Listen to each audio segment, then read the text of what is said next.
स्वागत आप सभी का। सुबह के 10 बजने वाले आप देख रहे हैं म्हारो राजस्थान। आप सबके साथ मैं हूं प्रियंका राव और बुलेटिन की शुरुआत बड़ी खबर के साथ करेंगे। अजमेर से बड़ी खबर है, चिट फंड कंपनी के संचालक पीसी जैन को गिरफ्तार कर लिया गया है। यह बड़ी सूचना इस वक्त की आपको बता रहे हैं। अलग अलग चिट फंड कंपनी के जरिए कई लोगों को निशाना बनाया गया। अजमेर की गंज थाने के साथ कई थानों में इससे लेकर पहले से ही कई मुकदमे दर्ज थे।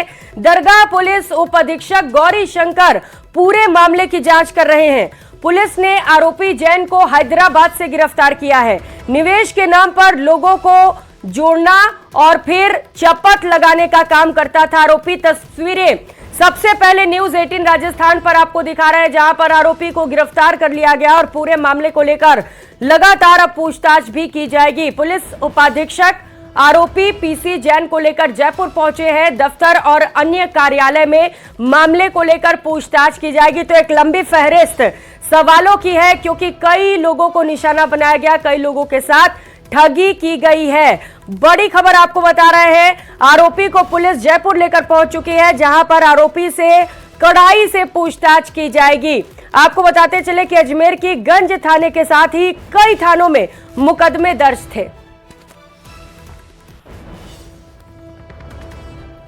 काशन जैन और रवि जैन जयपुर के निवासी हैं। इन्होंने 2004 में टूलिप कंपनी बनाई थी। उसमें 3100 रुपये, 3200 रुपये, 3500 रुपये के मेंबर बनाकर 400 रुपये का सूट लेंथ के करीब देते थे। और फिर आगे जो दो लोग जोड़ोगे, XY जो लोग उस हिसाब से जोड़ते चले जाएंगे, वैसे वैसे उनको कमीशन वगैरह ही मिलता जाएगा। इस तरह की कंपनी बनाई थी। और फिर इसको धीरे धीरे काफ़ी लोग, लाखों लोग इससे जुड़े।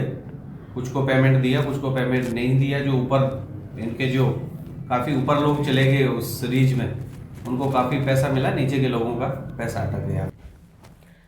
सहयोगी अशोक भाटी इस वक्त हमारे साथ जुड़ चुके हैं। अशोक, गिरफ्तारी हो चुकी है, बड़ी सफलता, क्योंकि कई लोगों को ठगा है आरोपी ने। किस तरीके से आगे कार्रवाई की जाएगी और पूछताछ शुरू हो चुकी है क्या? जी बिल्कुल, पूछताछ शुरू हो चुकी है और 5 दिन की रिमांड पर पीसी जैन को लिया गया है। इसमें कौन कौन और लिप्त थे और कितना निवेश अलग अलग लोगों से करवाया गया है, इन सभी जो प्रश्न हैं उनको लेकर जो है पुलिस पूछताछ में जुटी है।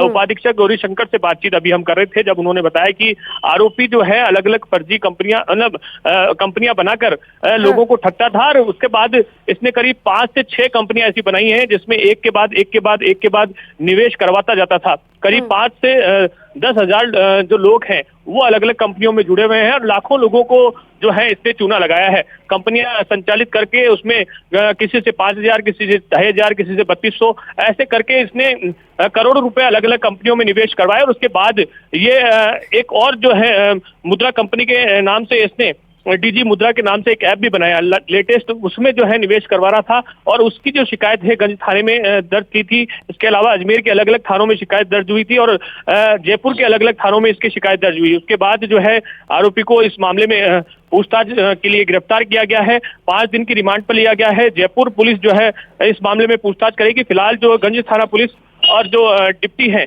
वो उसे जयपुर लेकर पहुंचे हैं, जहां इनके दफ्तर हैं और जो बैंक खाते हैं, कितना निवेश हुआ है, कितना नहीं हुआ है, कितने खातों में पैसे हैं, इन सभी बातों को लेकर जो है पूछताछ की जानी है। कई लोगों को इसने अपना निशाना बनाया, तो ऐसे में विस्तृत पूछताछ 5 दिन तक होगी और 5 दिन के बाद इसे वापस न्यायालय में पेश कर इस मामले में विस्तृत जांच की जाएगी। जी ठीक है अशोक, अब देखना होगा कि और क्या खुलासे होते हैं पूछताछ के बाद। आप नजर बनाए रखिएगा। बहुत शुक्रिया आपका तमाम जानकारियों के लिए।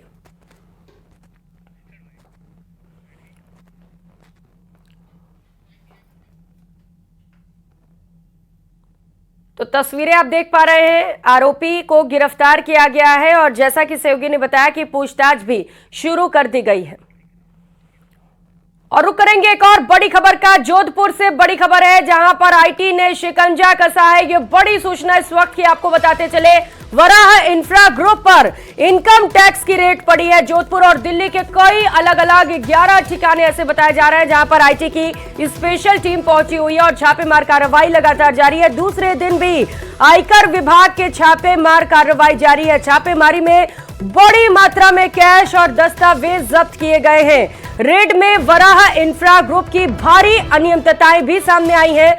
फर्म द्वारा ठेकेदारी के कार्यों में भारी वित्तीय अनियमितताएं की गई हैं। ग्रुप का सालाना टर्नओवर दिखाया गया है 800 से 900 करोड़ रुपए। बड़ी संख्या में शेल कंपनियों का भी खुलासा होता चला जा रहा है। बड़े पैमाने पर टैक्स चोरी का भी मामला सामने आया है। सेल कंपनियों के जरिए आर्थिक अनियमितताएं की गई थी। आयकर इन्वेस्टिगेशन विंग के अधिकारी अब पूरे मामले को लेकर जांच पड़ताल कर रहे हैं और दिल्ली सहित कुल 11 ठिकानों पर इनकम टैक्स की टीम छापेमार कार्रवाई में जुटी हुई है।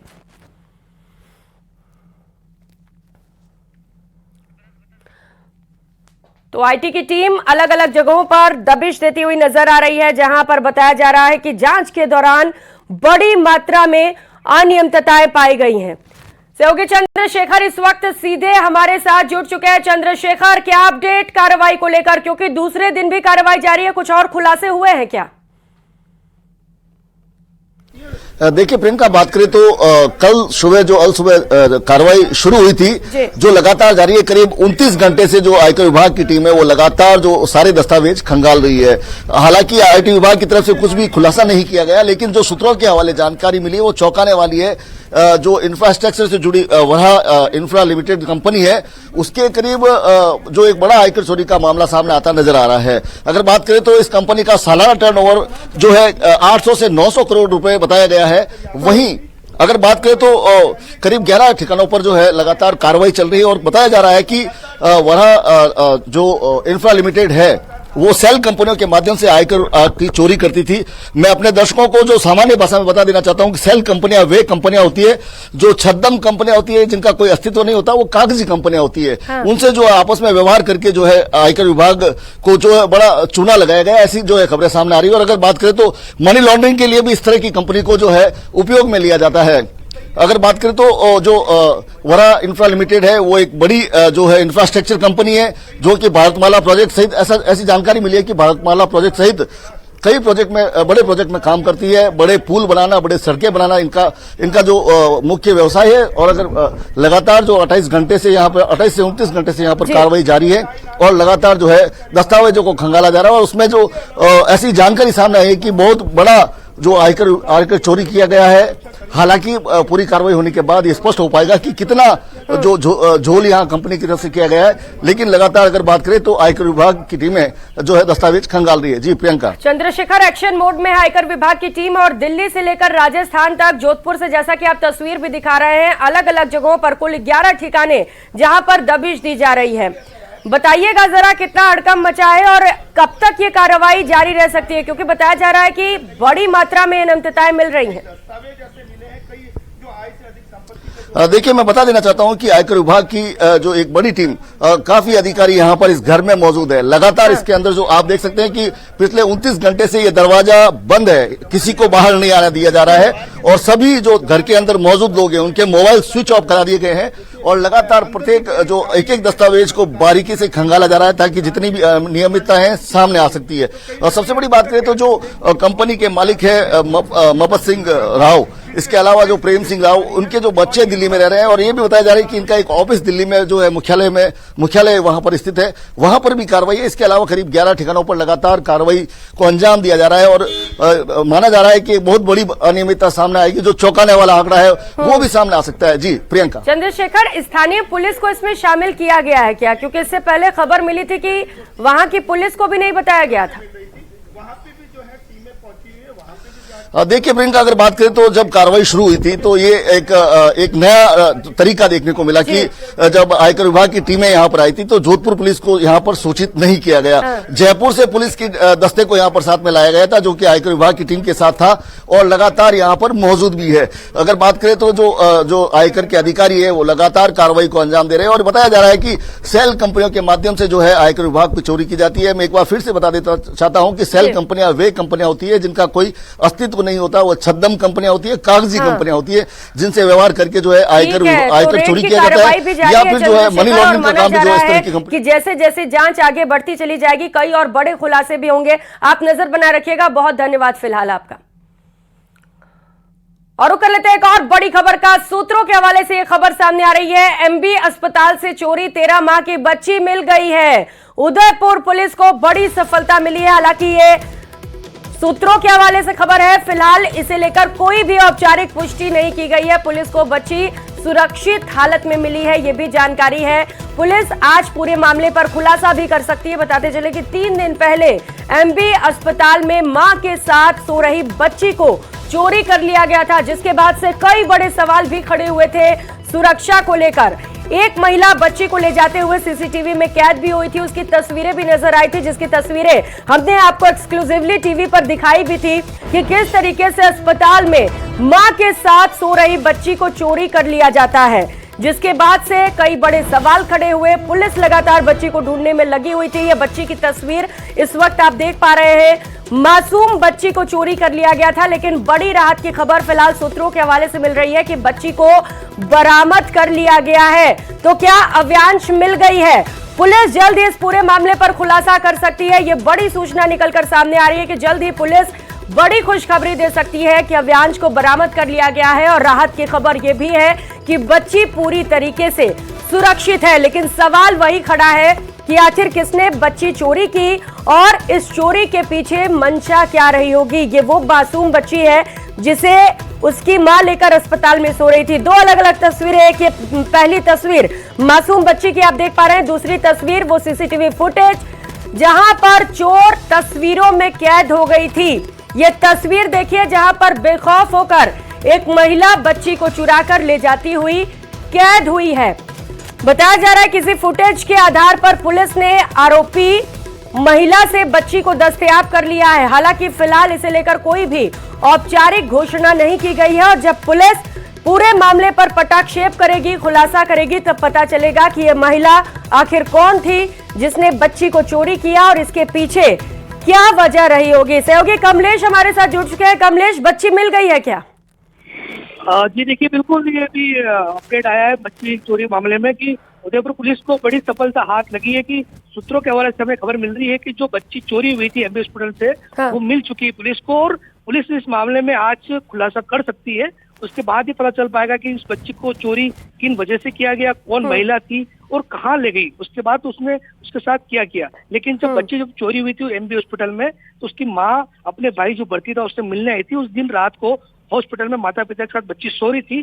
13 महीने की बच्ची थी और अल सुबह जब 4-5 बजे माँ की आंख खुली तो ये बच्ची गायब थी। इसके बाद पुलिस मौके पर पहुंची।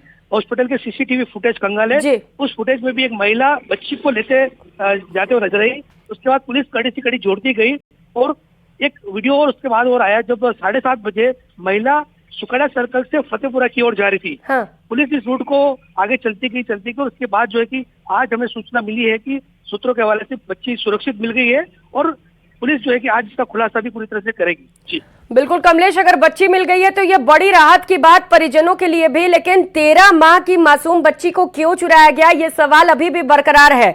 पुलिस के अधिकारी से आपकी बात हो पाई? कब तक मामले पर खुलासा करेगी पुलिस? जी देखिए, अभी तक पुलिस की अधिकारी से कोई बातचीत नहीं हुई, औपचारिक घोषणा नहीं हुई, लेकिन सूत्रों के हवाले से जो खबर मिली है हमें कि बच्ची सुरक्षित मिल गई है और पुलिस जो है कि आज जल्दी इसका खुलासा करेगी। उसके बाद ही पूरे मामले का पटाक्षेप। ठीक है कमलेश, जब पुलिस खुलासा करेगी तो आप नजर बनाए रखिएगा। बहुत शुक्रिया फिलहाल आपका।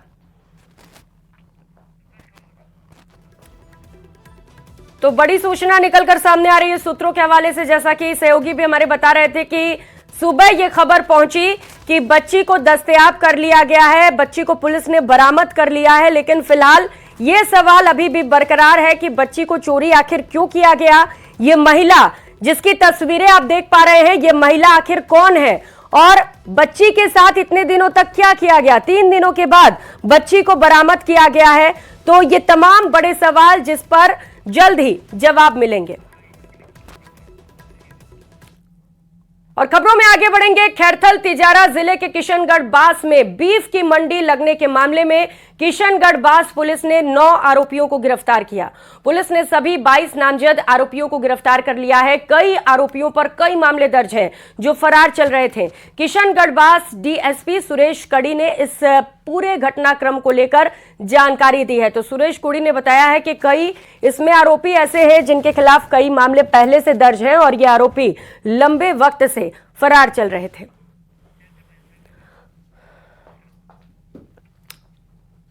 तो फिलहाल सभी आरोपियों को गिरफ्तार कर उनसे पूछताछ भी की जा रही है। बताते चले कि बीफ मंडी केस में पुलिस को बड़ी सफलता मिली है, जहां पर पुलिस ने 9 आरोपियों को गिरफ्तार किया है।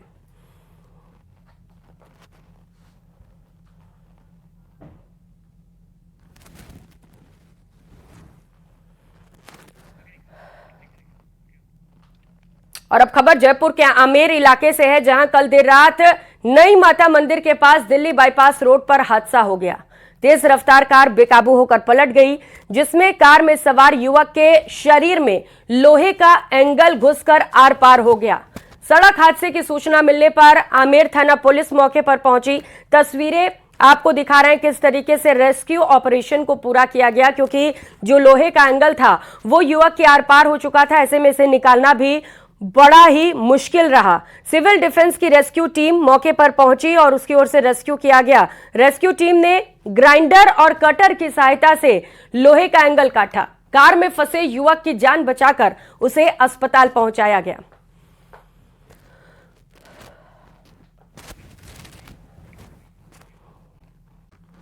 और शिक्षा मंत्री मदन दिलावर एक बार फिर से एक्शन मोड में नजर आए। बड़ी खबर आपको बताते चले, जहां पर शिक्षा मंत्री ने एक और बड़ा एक्शन लिया है। शिक्षा विभाग की एडीपीसी उषा पवार को एपीओ किया गया है। मदन दिलावर ने जांच टीम गठित की है और इस टीम के कमेटी की जो रिपोर्ट आई उसके बिना पर यह कार्रवाई की गई। लापरवाही और अनियमितता की शिकायत पर बड़ी कार्रवाई हुई है। जांच कमेटी की रिपोर्ट के आधार पर एक बार फिर से शिक्षा मंत्री मदन दिलावर ने बड़ा एक्शन लिया है और लापरवाह को एपीओ कर दिया गया है।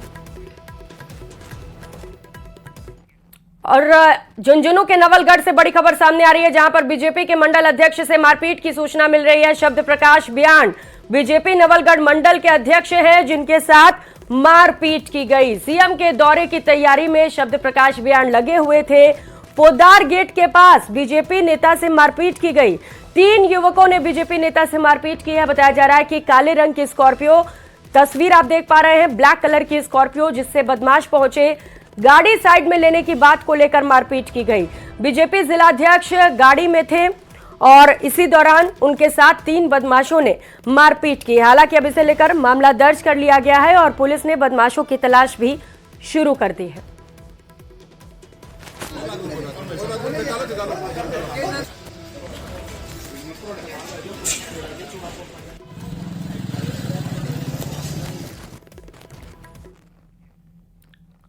और कोटा से मिल रही बड़ी खबर का रुख करेंगे, जहां पर फरार लेडी ठग का अब तक सुराग नहीं लग सका है।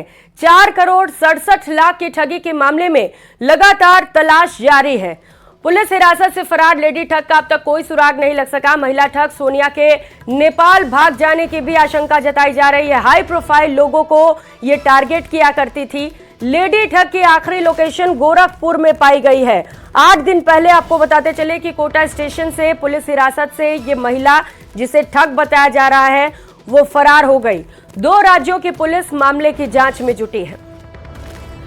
तो स्टेशन से ये सीसीटीवी फुटेज भी आपको दिखा रहे हैं, जहां पर पुलिस की बड़ी लापरवाही, करोड़ों की ठगी के आरोपी जो फरार हो गई है। अब सूचना यह है कि आरोपी महिला नेपाल फरार हो गई है।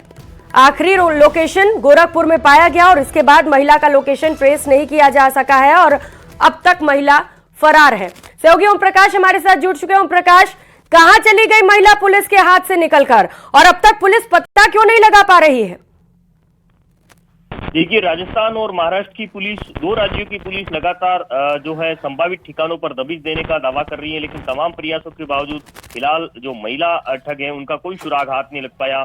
4.5 करोड़ रुपए से अधिक की ऑनलाइन ठगी, साइबर ठगी की वारदात को अंजाम दे चुकी ये जो शातिर महिला ठग है पिछले कई दिनों से फरार चल रही हैं। और सबसे बड़ी बात है कि ये पुलिस हिरासत से ही कोटा के रेलवे स्टेशन के आसपास से फरार हुई थी। आधा दर्जन पुलिस कर्मियों का जाब्ता इनके पास तैनात था, लेकिन ये पुलिस को चकमा देकर फरार होने में नाकाम था, जो है सफल हो गई। और अब बताया जा रहा है कि नेपाल जाने की जो है संभावना इनको जताई जा रही है। जो है 2 राज्यों की पुलिस नेपाल के आसपास के इलाकों में जो है दबिश देने का प्रयास कर उनको तलाश करने का प्रयास करी, लेकिन फिलहाल तमाम प्रयासों के बावजूद इस जो सोनिया नामक जो महिला ठग है हाँ। उनका सुराग ओम प्रकाश, जैसा कि आप बता रहे हैं कि आशंका है कि महिला नेपाल फरार हो गई, पुलिस नेपाल जाएगी क्या, कोई प्लानिंग है इसे लेकर?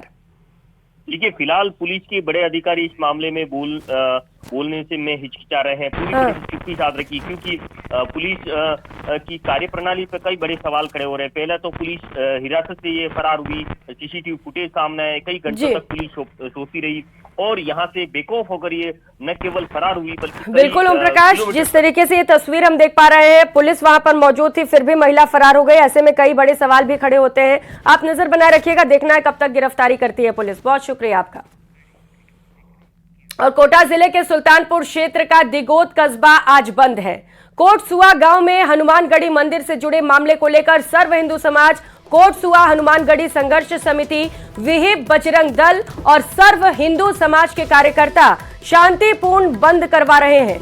मंदिर के पास एक समुदाय विशेष पर अवैध निर्माण करने का आरोप है। मामले में कई बार ज्ञापन देने के बाद भी कार्रवाई नहीं होने पर विरोध स्वरूप आज दिगोद कस्बे को बंद रखा गया है। हालांकि प्रशासन की ओर से लगातार समझाइश के प्रयास भी किए जा रहे हैं। मौके पर भारी पुलिस जाब्ता भी तैनात किया गया। तस्वीरें आपको दिखा रहे हैं जहां पर बंद का असर भी दिखाई दे रहा है। अधिकतर दुकान अगर आप नजर दौड़ाएं तो आपको बंद नजर आएंगी।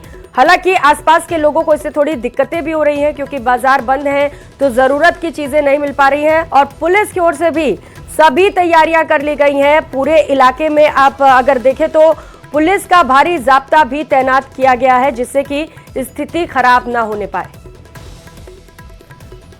तो मंदिर के पास समुदाय विशेष पर अवैध निर्माण का आरोप लगाया गया और इसी को लेकर कार्रवाई की मांग की जा रही है। सहयोगी हिमांशु हमारे साथ जुड़ चुके हैं। हिमांशु, क्या माहौल इस वक्त वहां पर और बंद का कितना असर दिखाई दे रहा है और क्या मांगे इनकी ओर से? देखिए, सुल्तानपुर का ये दिगोद कस्बा है जो आज सुबह से पूरी तरह से बंद है। हिंदू संगठनों की तरफ से कल ही इसको लेकर के ऐलान कर दिया गया था। विहिप बजरंग दल और सर्व हिंदू समाज की तरफ से जो ये बंद है वो बुलाया गया था और इसको लेकर के कल जो हनुमानगढ़ी मंदिर है उससे जुड़ा हुआ ये पूरा का पूरा मामला है। कोटसुआ गांव में ये हनुमानगढ़ी मंदिर है और मंदिर के पास में एक विशेष समुदाय पर आरोप ये है कि अवैध निर्माण कार्य वहां पर किया जा रहा है। इसको लेकर के ज्ञापन दिया गया था, लेकिन ज्ञापन देने के बाद भी प्रशासनिक अमले की तरफ से किसी भी तरह की कोई कार्रवाई नहीं हुई। जब कार्रवाई नहीं हुई तो इसी बात का जो विरोध है वो हिंदू संगठनों की तरफ से आज दिगोद कस्बे के बंद के स्वरूप में देखने को मिल रहा है। फिलहाल जो प्रशासनिक अमला है वो इस पूरे मामले में निस्तारण का जो आश्वासन है वो देता हुआ नजर आ रहा है। आश्वासन के साथ ही एहतियातन जो पुलिस का भारी जाब्ता है वो तैनात किया गया है ताकि किसी भी तरह की कोई नोकझोंक या किसी भी तरह की कोई हालात बिगड़ने जैसी स्थिति ना रहे। लेकिन फिलहाल प्रशासनिक अमला इस पूरे मामले में समझाइश के साथ में कोई बीच का रास्ता निकालने की कोशिश कर रहा है और इसी के साथ में आज इस बात के विरोध के लिए पूरा की पूरा दिगोद कस्बा बंद है। ठीक है हिमांशु, शुक्रिया आपका तमाम जानकारियों के लिए। और रुक करेंगे जयपुर से मिल रही बड़ी खबर का, जहां पर युवती से दुष्कर्म और जान से मारने की कोशिश के मामले से जुड़ी बड़ी खबर और अपडेट सामने आ रहा है। एसएमएस ट्रॉमा सेंटर में भर्ती पीड़िता की तबीयत बिगड़ती चली जा रही है। पीड़िता का वेंटिलेटर पर इलाज किया जा रहा है। आपको बताते चले कि इससे पहले कई राजनेता भी पीड़िता से मिलने पहुंचे हालचाल जानने के लिए, जहां पर मुख्यमंत्री भजनलाल शर्मा भी पहुंचे थे, जिसकी तस्वीरें हमने आपको दिखाई। साथ ही साथ कांग्रेस की ओर से एक कमेटी का भी गठन किया गया और यहां पर जो कमेटी के सदस्य थे वो भी पीड़िता का हालचाल जानने के लिए पहुंचे। एसएमएस के अंदर से ये तस्वीर आपको दिखा रहा है जहां पर पीड़िता का इलाज जारी है। सबसे पहले पीड़िता के साथ रेप किया गया और उसके बाद उसे जान से मारने की भी कोशिश की गई। गोलियां दागी गई पीड़िता के ऊपर और उसके बाद से ही लगातार पीड़िता का इलाज चल रहा है। और खबर अपडेट आपको बता रहा है हेल्थ बुलेटिन, जहां पर पीड़िता की हालत बिगड़ती चली जा रही है। वेंटिलेटर पर रखकर पीड़िता का इलाज चल रहा है। सहयोगी सौरभ हमारे साथ जुड़ चुके हैं। सौरभ, कैसी स्थिति है पीड़िता की इस वक्त? देखिए, कल रात करीब 1:30 बजे के आसपास पीड़िता की तबीयत जो है वो नासाज जो है वो हुई थी। इसके बाद उसे वेंटिलेटर पर जो है वो लिया गया है और डॉक्टर्स की निगरानी में उसका इलाज जो है वो लगातार जारी है। चूंकि उसके पेनक्रियाज में जो है वो डैमेज हुआ है गोली लगने से, इस लिहाज से तबीयत जो है वो ज्यादा बिगड़ी। हालांकि अभी डॉक्टर जो है वो इलाज लगातार कर रहे हैं। उसके सारे जो पैरामीटर्स हैं उनको बारीकी से नजर जो है वो उन पर डॉक्टर्स ने बनाए रखी है। तो अभी लगातार इलाज जो है वो पीड़िता का एसएमएस के ट्रॉमा सेंटर में जारी है। जी ठीक है सौरभ, शुक्रिया आपका। फिलहाल यहाँ रुकेंगे एक छोटे से ब्रेक के लिए, लौटेंगे फौरन।